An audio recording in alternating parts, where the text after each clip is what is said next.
She was an artist, a seamstress, and a business owner for more than 2 decades when she decided to take her stab at real estate. After a year and a half, it was clear that she wanted to shift to full-time, and she hasn't looked back. Now, Tayissa is moving into coaching and leadership and having the time of her life. Stick around to hear about her journey and ways that you can do the same.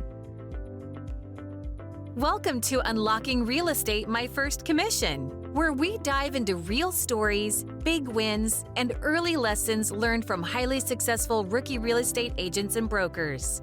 This is the series where we explore how real estate transforms lives, one home at a time, by sitting down each week with a new agent or broker who has found incredible success in their first year. Your hosts are instructors and leaders at Colibri Real Estate School, one of the largest real estate educators in the nation, where we focus on helping people like you get started or find continued success in their careers.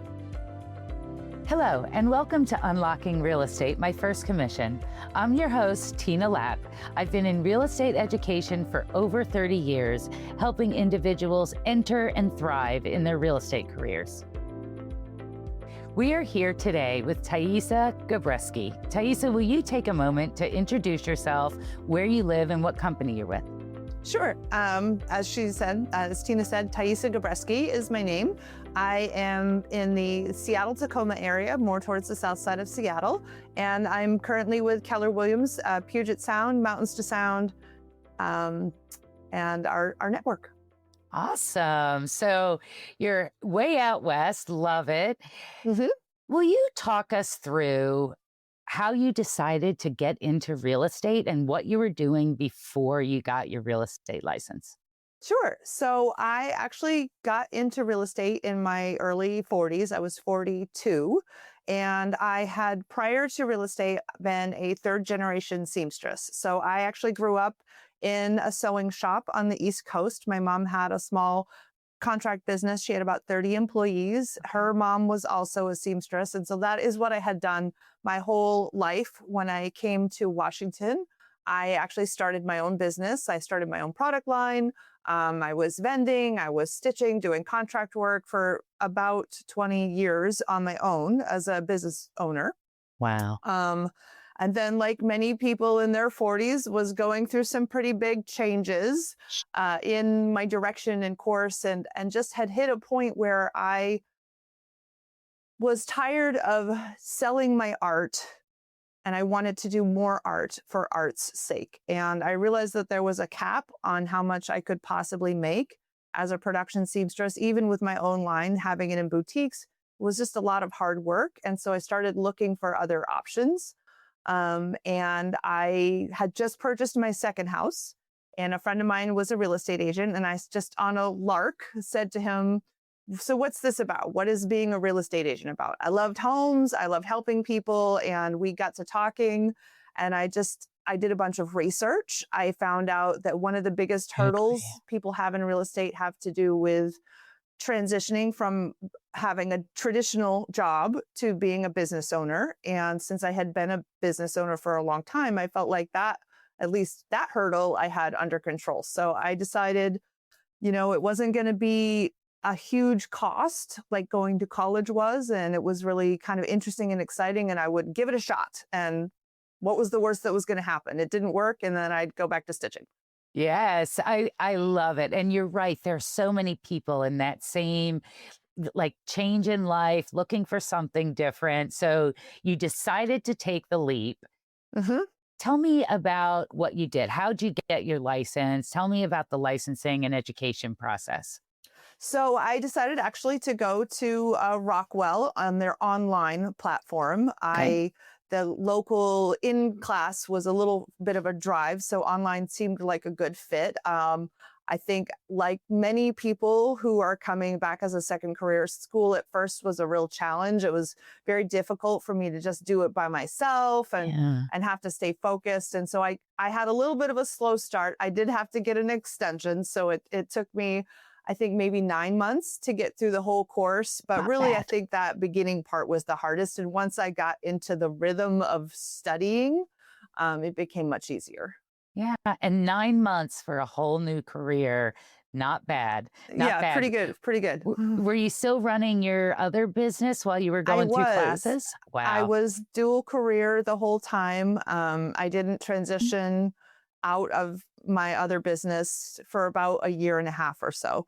Wow. Okay. So not only did you take classes and get licensed while you were running your other business, you actually practiced real estate for the first Mhm. year and a half. You had two businesses going, certainly a lot. And so you And did a toddler online. Oh, and a out that whole toddler. time, and a toddler. Yes. Oh my gosh. You must have been exhausted. You It don't seem was like it it now. So was you it was busy. you got in your groove. So needless to say, probably the biggest challenge going through the classes was juggling it all. hmm Yes, Yeah. definitely juggling, and as a, busy mom, busy with my business and studying, just trying Wow. to and get back into the school brain. It's Yes, a different mindset it than just is. doing your job. Yeah, it is. And at 40 years old, you haven't been in the classroom for decades. Right. And congratulations, because you got Mhm. through it. You got Yes. through it. And when did you take your classes? Did you do them at nights, weekends, all over the place? At that time, I was all over the place with it. Yeah. Just Okay. whenever I could, I had a laptop. We did a lot of traveling because I would actually sell my product line at events. And so we would have to drive Okay. to events and set up a booth and do all this kind of stuff.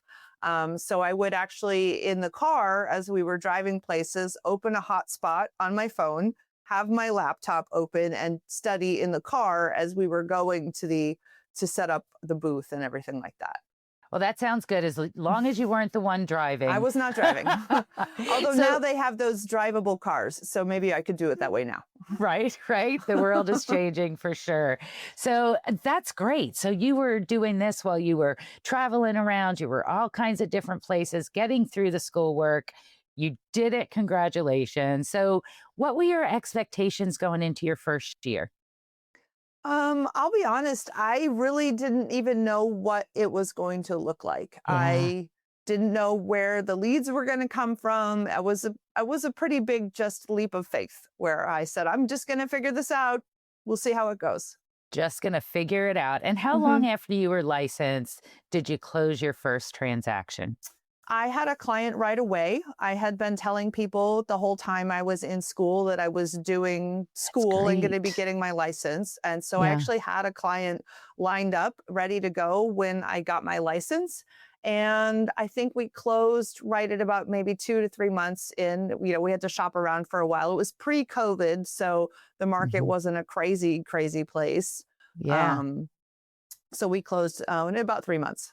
That's fantastic though to get licensed. You're at your first closing table within 3 months.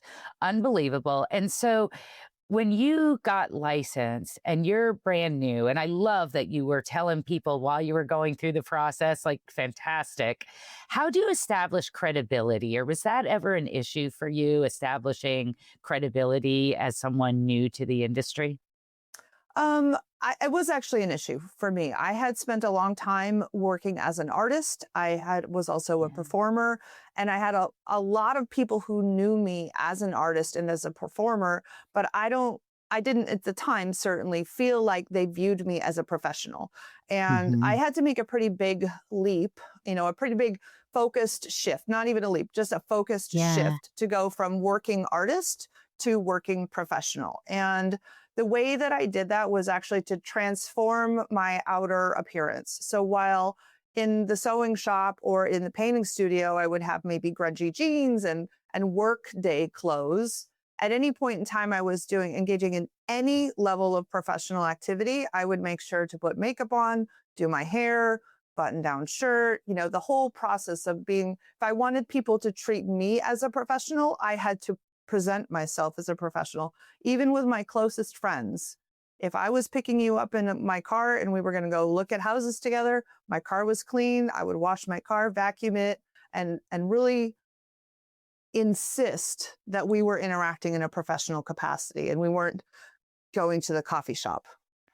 That's fantastic and great advice for individuals who are thinking about this. Because sometimes people get nervous, like, gosh, I'm from such a different industry. And look at you. Like, you're just a great inspiration to others.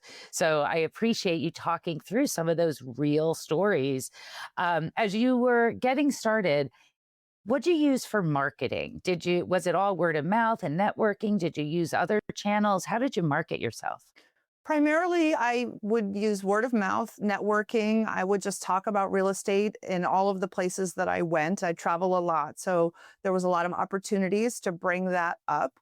I also would post on my social media a lot of more lighthearted things. I don't ever Okay. post political things, but just reminding people that I'm in the business. If I was doing an open house, I would take pictures of at the open house.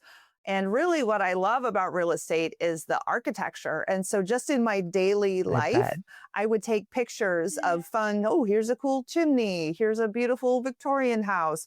Oh, look at this statue. So, the things that I was excited about in real estate, I would just share those things. That's great. I love the artsy side and it fits so seamlessly into real estate. So, as you got started, you said for the first year and a half, you kept your other business going.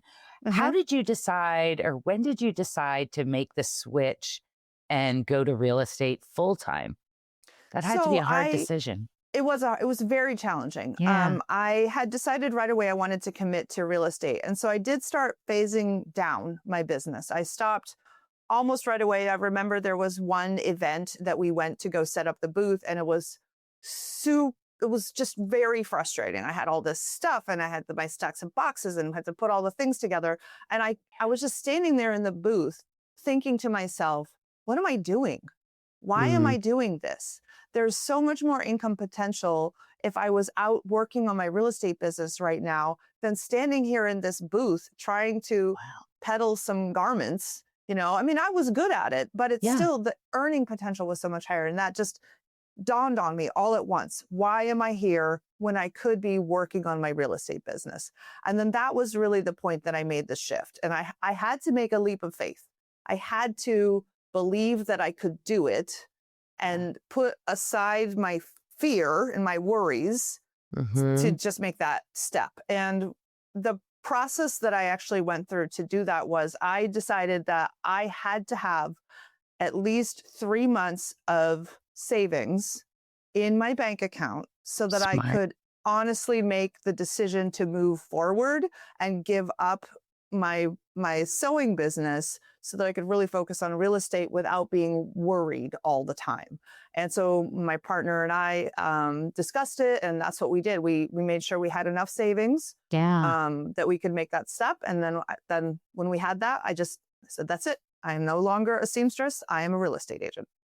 And it takes discipline, and for you to have the foresight to plan for that and step into real estate, just great. And again, great advice for individuals who are thinking about doing this.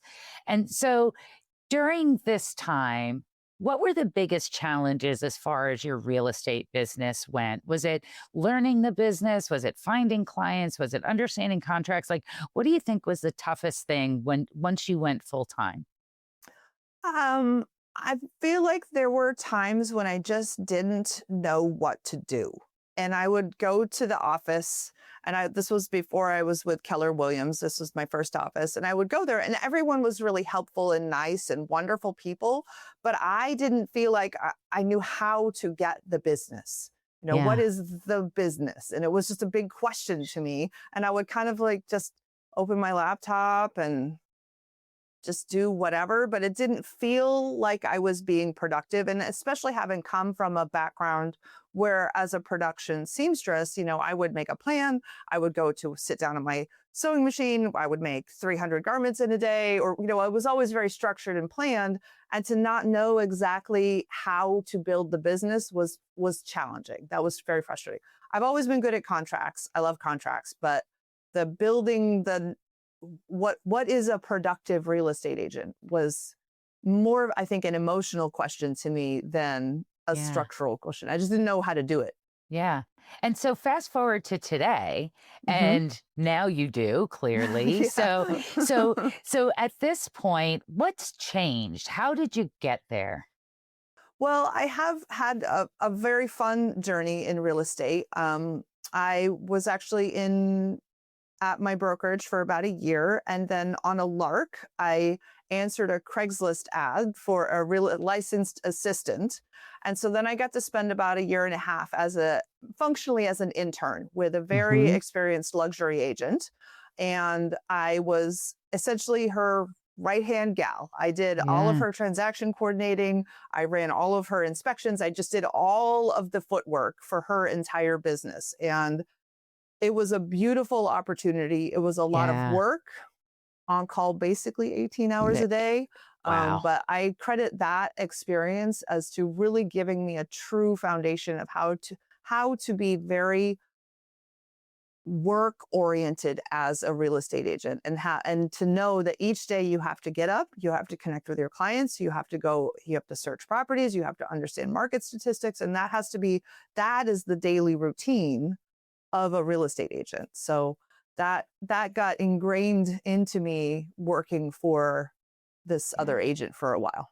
Yeah. And exactly what you were looking for, right? Like you wanted the Yes. playbook, and now you've got the playbook. You're learning how to do this. When, as you've gone out on your own, what are some of the things that have been most successful for you? Follow up. That's really the thing. Just staying in touch. I don't do a lot with buying leads or any of that stuff. I Okay. just stay in touch with my people. I post on Facebook. I use social media as a strategy, but not from the influencer style, which is a fine strategy. But for me, I use social media to just connect with people. I send out probably 20 to 50 direct messages every day just to connect. And it's not all about real estate, but I'm just staying connected. I'm paying attention. I make sure Yeah. that I'm not a secret agent. Everybody knows that I'm a real estate agent. I love that. No secret agents. That's perfect. You mentioned open houses. Did you utilize open houses much? I did some open houses, and I do believe they're a fabulous pillar for lead generating, especially to get in front of people who are actively interested in real estates. Yeah. But with my personality, I didn't find them to be a great fit for Yeah. me. You like the networking and I connecting like with the people networking. I directly. would much rather go Mhm. around my neighborhood and knock on all the doors and say hi and look at the flowers and pet the dogs and, that kind of thing than be sitting in one place. And so in your early years in real estate, did you have a mentor, a support system of people, or did that really come a little bit later? Because it sounds like that was a challenge for you early It on. was. And like I mentioned, my first brokerage was great. They were really nice, but I didn't feel in that first year I had a lot of enough structure to help me figure out what I needed to do in business. And it really was when I became the licensed assistant that was really the mentorship that I definitely needed to grow my Yeah. business really the way I wanted it to grow. I was Yeah. doing transactions before then, and I had several under my belt, and that was Hmm. fine. But the guidance of the pieces, how to put the pieces together, came in that second year. Yeah. Did you ever do any additional like education through either your prior company or your current company on like professional development or learning the business? Was that ever offered to you? Um, if it was offered, I might have missed it. I hesitate to say it wasn't offered because I Yeah, know we get a little overwhelmed as real estate agents at the beginning. But it without really a doubt. wasn't until I joined Keller Williams that I started really truly shifting from a very entrepreneurial approach into a more purposeful and more business approach. Yeah. KW has a lot of opportunities for that here. And it's one of the things I love about this space in my office.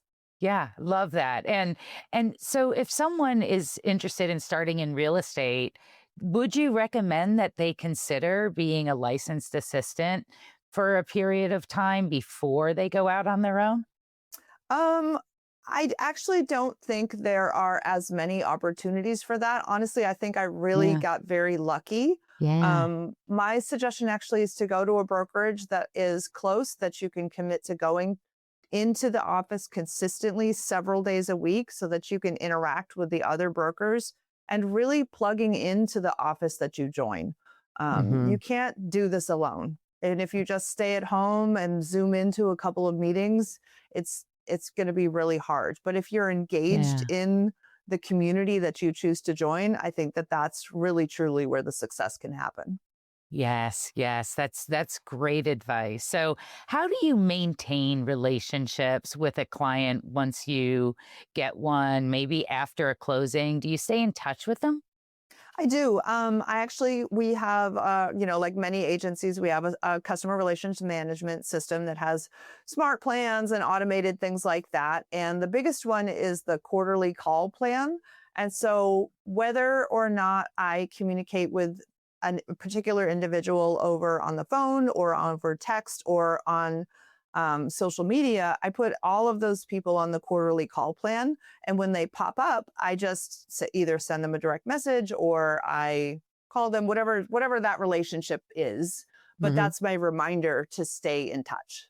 Yeah, yeah, that's good. Like again, it goes back to getting your playbook. Once you had your playbook, you hit your stride. That's amazing, and that's some good advice for individuals looking to get started. So, as you were learning, a lot of individuals are nervous about like, oh my gosh, what if I mess something up? What if I don't know something? It happens, right? Mhm. Are there any memorable experiences you have from your early years in real estate that is something maybe is a funny experience or an example of something maybe you missed or did wrong that you could share? Mhm. Actually, my first transaction. Here I am driving around with my clients. We're looking at houses. We looked at a few different places. Everything's going great. And then the day came that they were like, this is the house we want to write an offer. I called the other agent. We're putting together an offer, did all of those things the way I was supposed to be doing. Yeah. However, what I had not done is practice writing an offer. And so here I go home. It's Sunday. I'm trying to write an offer. 6 hours later, I have still not figured out how to use the technology. I can't figure out AuthentiSign. I don't know where the forms go. And I panic, call my managing broker. Oh my Mhm. gosh. And then she agrees to come down to the office and we meet. And of course, we knock it out in half an hour. So, Yeah. really, I think the biggest lesson that I took from that was even if you think you know what you're doing, you should still practice. That- good point. But the reality is not everyone knows everything when they come into the business, and it's a Right. learning process, and the business is forgiving and people are forgiving, and we're all human after all. Yeah. So And, that's and good. keep the phone numbers of at least one or two people in your office so that you can call and ask them for help. Always, always. What about a client experience? Are there any particular transactions with clients that you particularly enjoyed or that just sort of stick with you because it was a touching or unique experience? Well, I have found as a real estate agent, one of the things that gives me the most joy and excitement actually has to do with helping people be set up for their future success. I come Mm. from a low income background, and the idea that I can be helping people create generational wealth for their family and their children is really exciting to me. And so there definitely been a few transactions. Actually, that client that was my first transaction, they had a baby, and then less than 2 years later, they decided to move to Texas and they had to go really quickly. And I said, okay, I'll list your house. Don't you guys worry about it. I'll do what needs to be done. Give me the tools, the keys, all that kind of stuff. Um, and I helped them. I kind of general managed their project basically because their Yeah. house needed, it was an old Victorian house. And we did a remodel on their home. It cost about $40,000. Took me about 2 months to manage all these contractors. It was a huge amount of work. My husband was unimpressed at how many times I had to drive there and back and forth and cleaning up things. But at the end of Yeah. it, we took their property. that they had paid, I think they paid $375 for. And then when we did our first CMA, it looked like if we had listed it as is, they were only going to be able to sell it for maybe $450. But they decided to invest in the remodel, and we ended up selling it for $710,000. And Wow. so they were able to take that Yes. really, we did the $40,000 investment, and they probably walked away with more than $200,000 in their pocket to build their future with their baby in their new place. They currently own their home outright in Texas right now because of that huge nest egg that they got to bring Yes. to Texas with them. And that kind of thing really just makes me feel great as an Yeah. agent, and how I'm helping people create their futures. Yeah, that's a great story. Thank you for sharing that. That's wonderful. I'm sure they were pretty happy about it as well. Yeah. Um, so what's next for you? Where do you see yourself in 5 years? Well, I'm pretty intent on the path I'm on right now, which I'm actually the productivity director at our network. We have 4 different market centers, and I'm the productivity coach director. I coach in 2 different networks, and I'm also still transacting.